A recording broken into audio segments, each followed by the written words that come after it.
Good morning. Welcome back to Bookeemonsters. My name is PK. It is Monday again. Monday, Christmas Eve.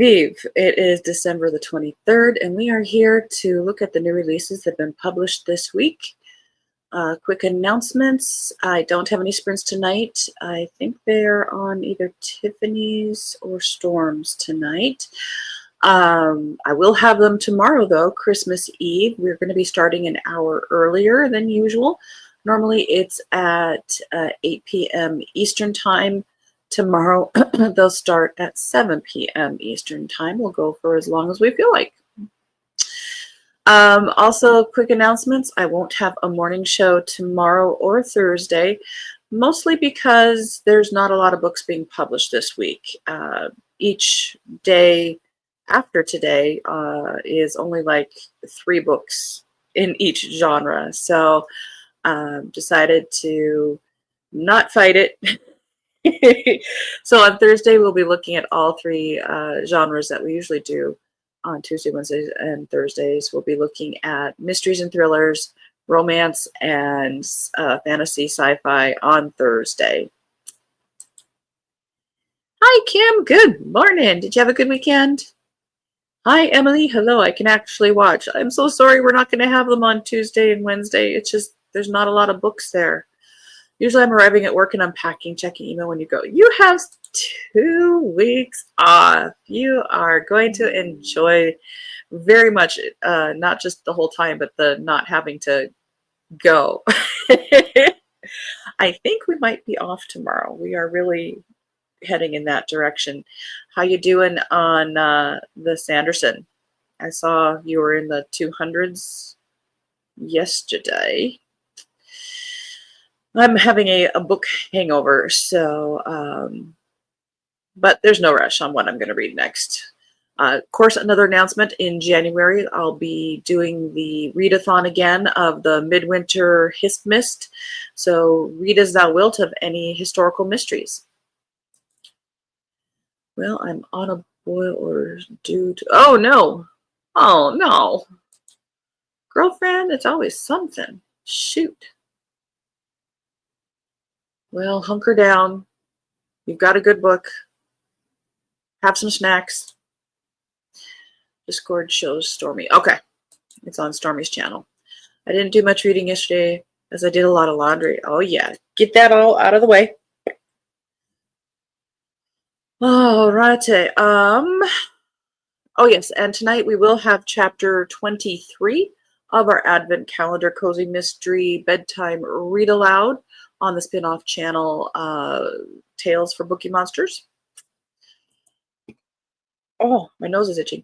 And heat working too well and having a hard time opening the front door. It's been fun. Oh, girl. Get in bed, read your book, have snacks. That's what I say.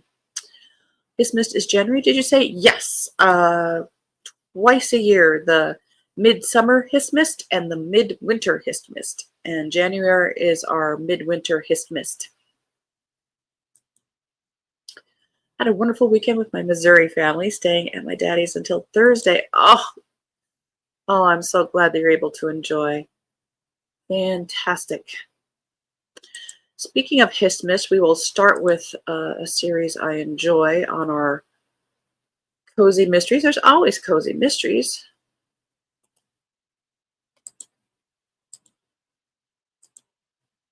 Now it says 3 of 3. It's actually like 7th in series. For some reason, they started counting over when they changed the cover style.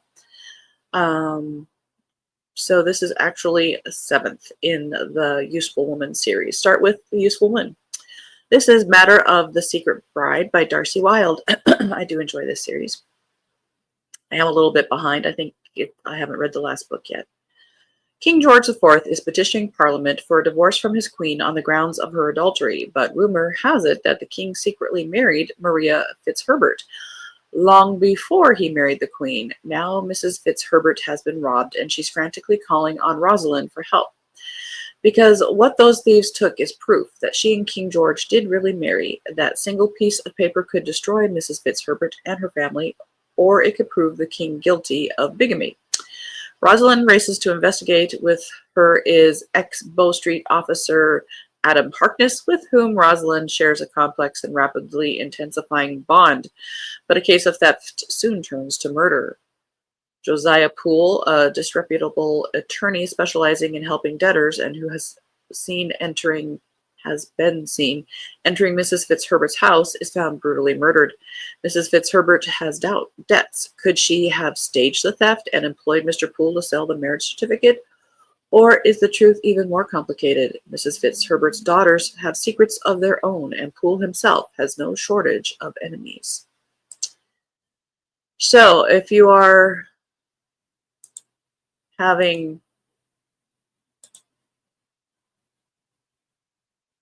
if you're wanting to read something and you've already read all the Veronica Speedwells and you've read all the Sherry Thomases and you're taking a break between the C.S. Harrises, that one is a good one.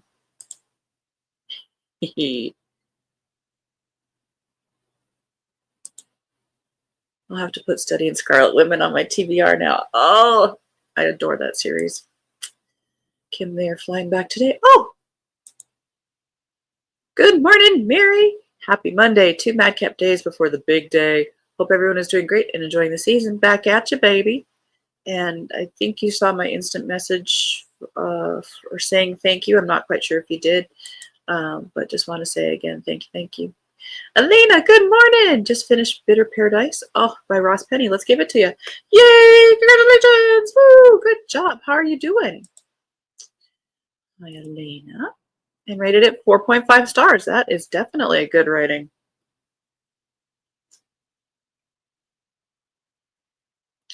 All righty, let's jump back in. I don't usually do anthology type things, but it's Christmas week, and we've got to fill in our new releases. This is the big name, of course, is Carleen O'Connor. There's also Peggy Earhart and Liz Ireland, Irish Soda Bread Murder. These are based around Irish soda bread recipes, I believe. The Carleen O'Connor book is called novella is Irish Soda Bread Murder.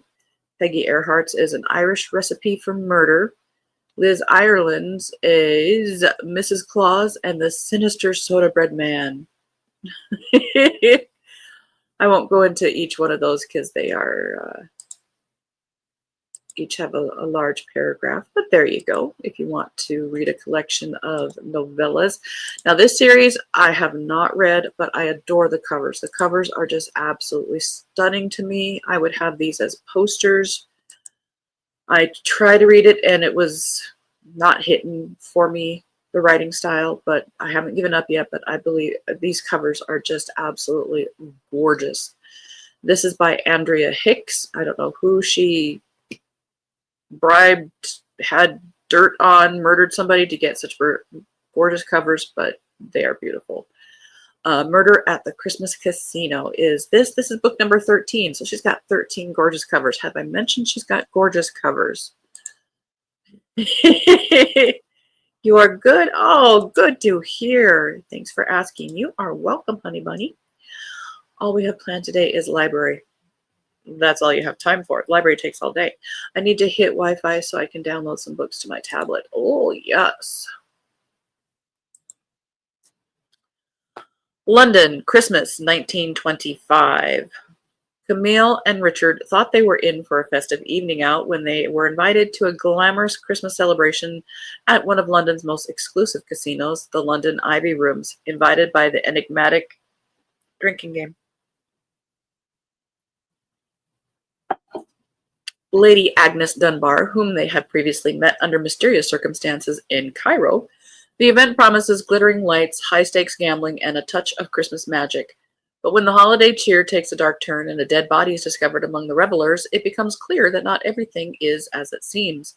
Lady Agnes, a government agent with a penchant for secrecy and surprises, reveals that she's been on the trail of a fraudulent betting ring operating within the casino's luxurious walls. Camille, Richard, Cecily, Elsie, and Nolly are drawn into a deadly game of deception and intrigue as the stakes rise.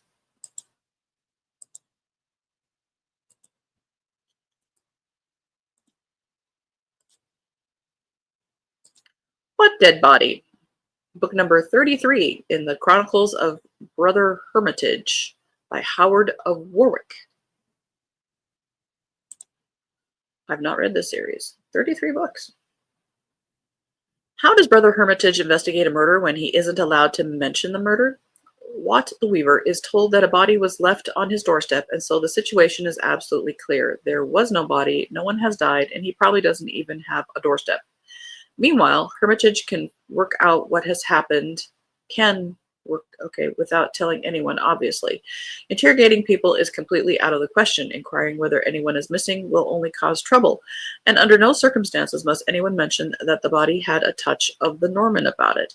So this investigation is going to call for subtlety, cunning, and a piercing insight into human nature, but Brother Hermitage will just have to give it a go.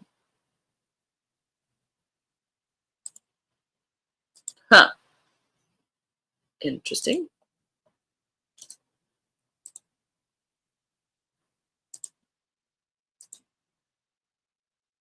Mrs. Morris and the Venomous Valentine.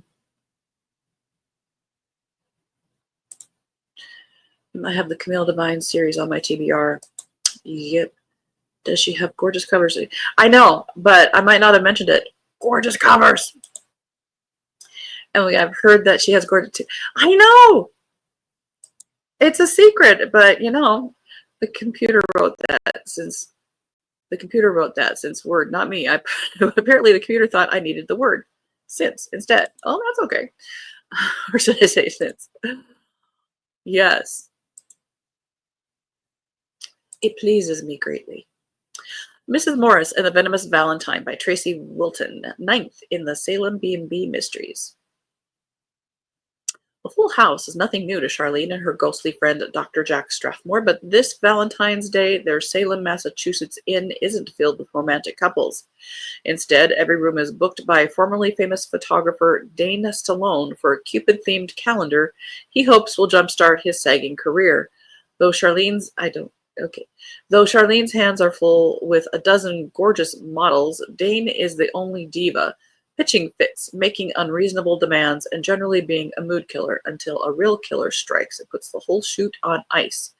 With more suspects than a jumbo box of chocolates, Charlene, Jack, and Detective Sam Holden race to find the one person filled with murderous intent. Can a ghostly friend race? I have questions. End of row 1.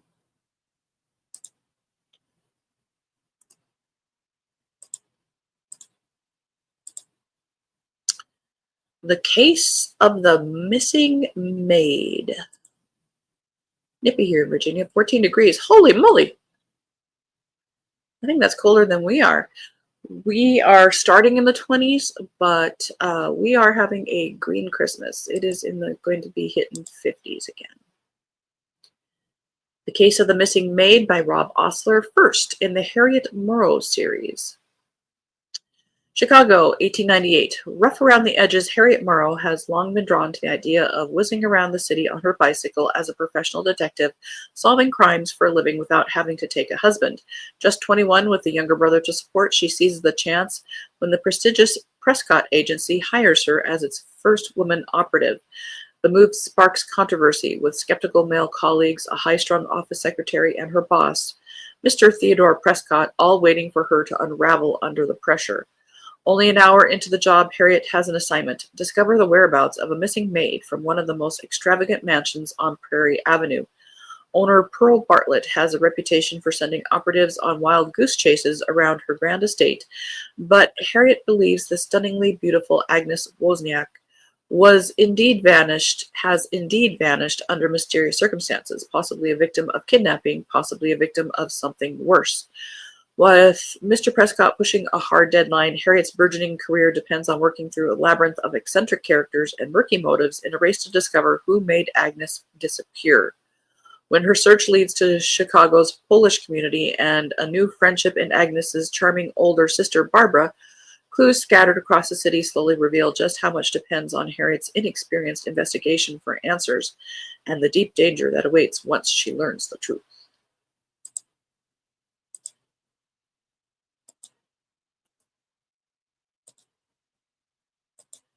I've never really liked mysteries set in Chicago. I don't know why. I prefer, of course, UK-based ones, but that's just me. The Biscuit Tin Murders, number 5, A Cold Case at Christmas by Mena Van Prague, 5th in the series. 1970s, I know, that's probably considered historical. That's sad. Cambridge, England, A Cold Case at Christmas. After officially launching her Biscuit Tin detective agency, Olive is delighted when she receives her first case. Miss Westmacott asks her to investigate a cold case, the disappearance of her sister, Enid, over 50 years ago. Having waited months for a bite, the detective agency cafe is finally in business. A cozy community. Together with Hugo, Olive reopens the case and tracks down the remaining witnesses who'd attended the Mattingly Girls Boarding School back in 1921 as a local residential care home. Meanwhile, her best friend Millie is keeping a secret of the heart of her own, and Blythe is finally dating again after being heartbroken by Mr. Harrington. As Olive starts to unearth long-buried truths about Enid's disappearance, she discovers that the answers to this particular mystery are far more complicated and unexpected than they first appeared.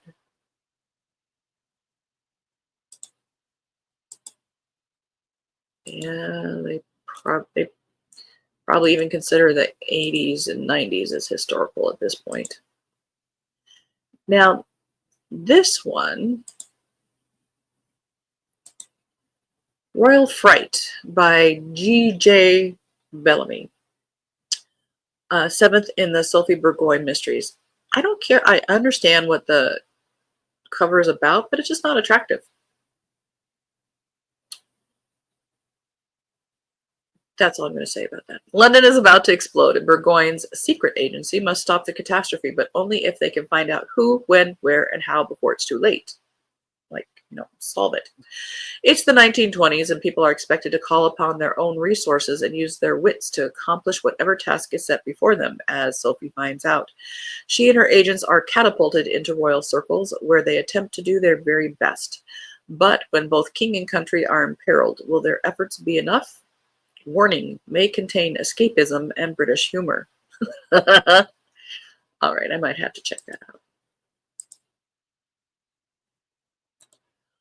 I do like British humor.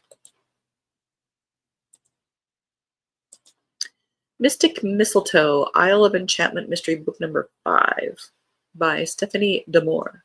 D'Amour? 5th in this series. 5th of 6. This is a crossover from an Enchanted Waters mystery series. The holiday season is anything but peaceful in Coconut Bay as Iona finds herself in the middle of a high-profile murder investigation. The victim, Sylvia Donwood, was co-owner of Celestial Bay Inn, a new luxury supernatural retreat catering to Coconut Bay's magical elite. Sylvia's suspicious death sends shockwaves through the community, especially when it's discovered she kept a ledger of secrets on her guests. Sylvia had no shortage of enemies. Allegra Frost, a socialite, witch, and rival. Harlan Keene, a local businessman whose secrets run deep. Mira Hart, potion master with a grievance. Lucian Webb, her rejected business partner, all had ties to Sylvia, and all had something to gain from her downfall. As Iona and Kia dig deeper, they uncover traces of dark magic, hidden rivalries, and long-standing grudges that seem to twist around Sylvia's life like strands of mistletoe. With her spirited companion Spark by her side and holiday lights casting a glow on each clue, that's weird, Iona finds herself unraveling secrets that could shatter the fragile peace in Coconut Bay.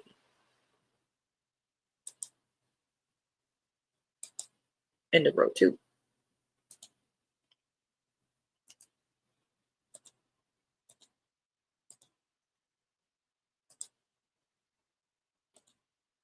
I like British humor as well. If you like British humor, have you read The Air Affair by Jasper Fforde? Wow. And the audiobook is really, really good as well. A Cryptic Christmas Catnapping by David W. Robinson, 13th in the Mrs. Capper's Casebook series. Is there a link between a missing cat and cryptic text messages? Christine doesn't think so, but how can she be sure? And it's not as if she has time for such nonsense. She has a massive shopping to get through before Christmas, and the last thing she needs is a cat gone AWOL and a welter of twaddle on her phone. Accusations against a respected lawyer, ghosts from the past haunting her on the streets of Haxford, vexatious vets, cranky cattery proprietors, a crossword genius who solves the text too quickly for Christine's liking, and a police force too busy with other matters to be bothered by her problems. It's all part of the pre-Yuletide stress, but can she find or save her troublesome tomcat in time to enjoy Christmas? And it's only 125 pages.